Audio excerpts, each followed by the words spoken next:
Well, it's Tuesday morning. It's actually not too bad weather-wise. It's a bit cooler.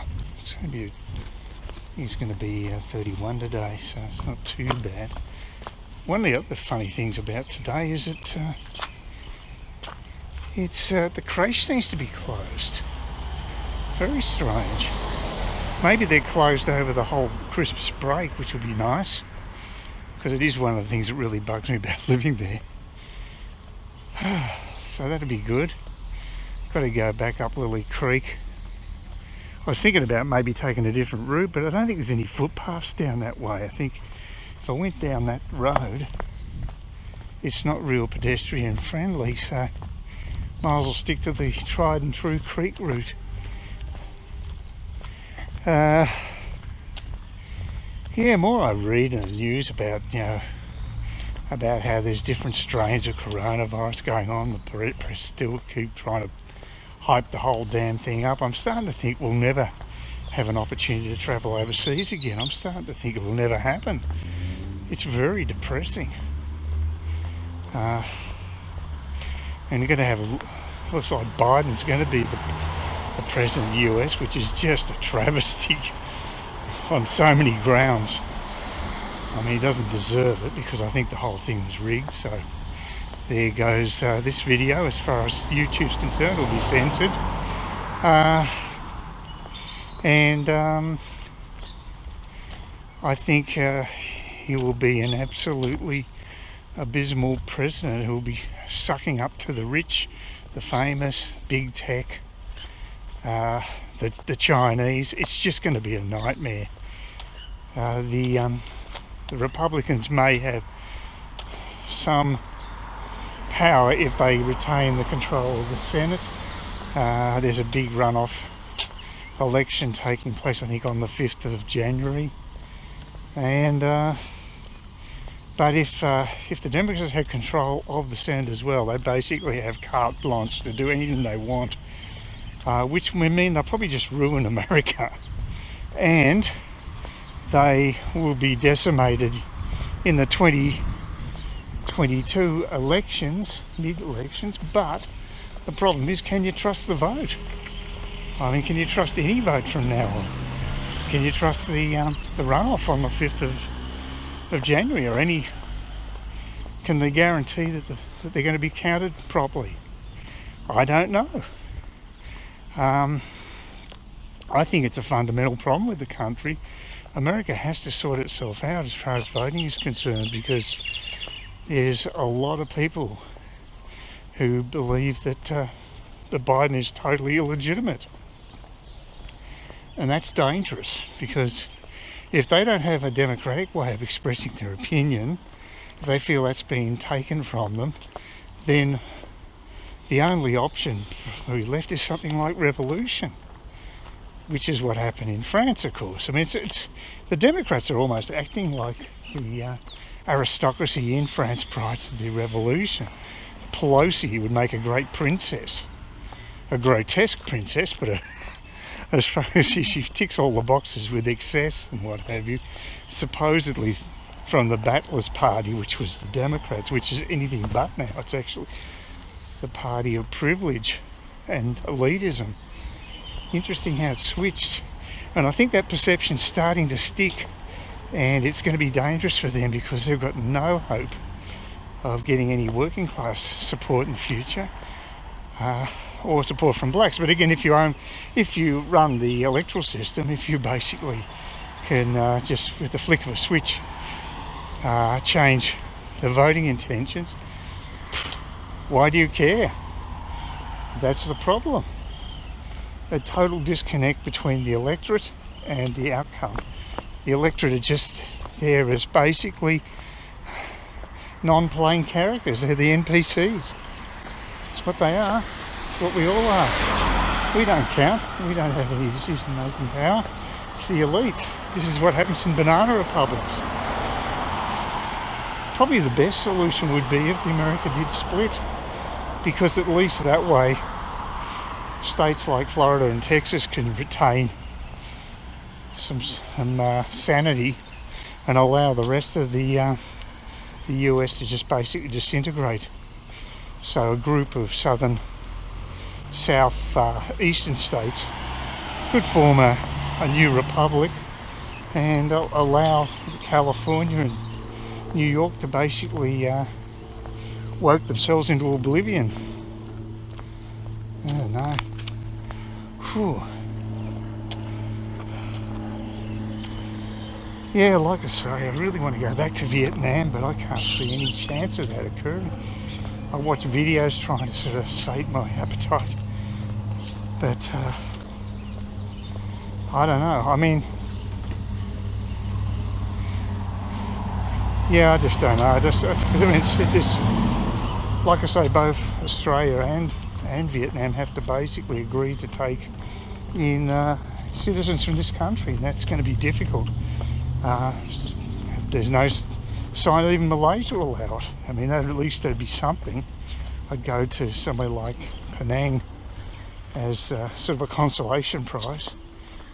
I mean, still, I'd quite like it there, but it doesn't have the edge of Vietnam. That's ultimately where I'd want to go. But at least I'd get out of Oz and I'd be able to, you know, experience street food and you know, a bit of different culture and what have you. So, oh, maybe at some stage. I was thinking it'd probably be mid-year before the borders open, but if the press keep pushing the hysteria button, like people like Fauci do as well, and Gates and all of the usual suspects, I don't know, I can't see it happening. Just ridiculous. Well, I walked the first section of Lily Creek and I didn't come across one person until I just got to the exit, and there was a couple had their umbrellas up. Actually, they must think it's wetter than I think it is. And the guy actually said hello, which is nice. So that's always a bonus. But yeah, it's very, very quiet here at the moment. Very quiet. So which is okay. But just unusual. I do enjoy a little walking down here with all the foliage and what have you. Makes a nice change. And this is sort of like the type of area that Kawara Beach is, just near the beach itself. It's certainly the quality of the of the housing is certainly rises as you get closer to the beach. You just have to go a block behind it, and all of a sudden, you know, you can see that the it's not as sought after, basically. And a few more blocks, and it's just, you know, there's nothing special at all about it, except that it's close to Kawara Beach. You can walk there. So, but where the place was I looked at, where the unit was in Scarborough, close, that was still quite a nice part of the place. It was close enough to the beach to sort of be quite a very attractive area, but not so close that the prices would be just totally outrageous. So it's a balancing act. And if I actually ended up going to the what's it called, something Coral Reef, I think it's called, the where I looked at the place to purchase, there's an Airbnb there, and if I actually was renting that out for about $300 a week, I'd be further away from the beach, but it's still a nice area, nice little pocket. So a nicer place to walk than around Parramatta Park, basically, which is very urbanised. So anyway, that's my beef. Yeah, I was just at PJ's, had a couple of pints of Guinness. It's quite a nice view from the Lake Street bus terminal. They've definitely changed with the personnel. They've got more guys serving rather than barmaids. That was definitely the emphasis in the past. And the weird thing is, they've actually got more patrons during the day. I got there about 3:30, and definitely much more packed out than what I remember. Usually it was a quiet period of the day. But not today. They were working flat out. They only had 3 people working behind the bar, and they were going non-stop. So PJ's is doing rather well, as opposed to tourist operators who have just gone by the wayside, and other businesses around town. But they've recovered fairly well at PJ's, although they've got a lot of work to do to make up for the amount of money they lost earlier in the year. So it's going to take them a while to really recover. This disruption to small business has been quite profound right across the world, and Cairns is no exception. It's crazy. I'm just waiting for a bus to get back. We've got a daily bus pass, very reasonably priced, I got to say, so I'm very happy with that. So had a couple of pints at PJ's, and they were reasonably priced too. Yeah, I actually prefer it when it was actually quieter and they had more. It's had a really nice German girl working there, but she wasn't on staff today. So I had a couple of guys. One was old, and the other, one was a young South African guy that I talked to before, and yeah, he gets on well with the staff, and we'll get on with it well with the patrons, I should say. And, yeah, they're doing well. They're doing something right. There's one of the buses, not mine. Mine's in the 400 range. Another observation to make about PJ's, I noticed that their music isn't so catered towards baby boomers as it was. They've changed the soundtrack, and it's more contemporary, and they're going for a younger clientele, and they seem to be working for them, but I don't know if I think it's necessarily an improvement. I get my cheap Guinness, but I liked it when it was pretty quiet during the day. You could get more attention from the staff. So, you know, just depends. But as far as their business model is concerned, I can see exactly where they're coming from. That was quite interesting, actually. I got the bus fairly quickly back home, and someone pushed the button for the stop here, which is the first one in Parramatta Park, and I got off, and there was no one else that got off the bus, so they obviously must have pushed it by mistake. That's why I moved forward in the bus to make it known to the driver that I definitely wanted to get off. So I didn't want to take any chances with that. So it didn't feel as bad weather-wise. There's a bit of a cooler breeze coming from the east. That's improved quite a bit, but yeah, it was bloody hot when I left. It was about 3:30. Now it's probably closer to 5 o'clock. And there's quite a bit of grey sky out there, so we might be getting a bit of precipitation, which was actually forecast for today, but maybe not this late in the day, I don't know. So, but yeah, it's good to go to the pub. I think I'm doing it like on once a week.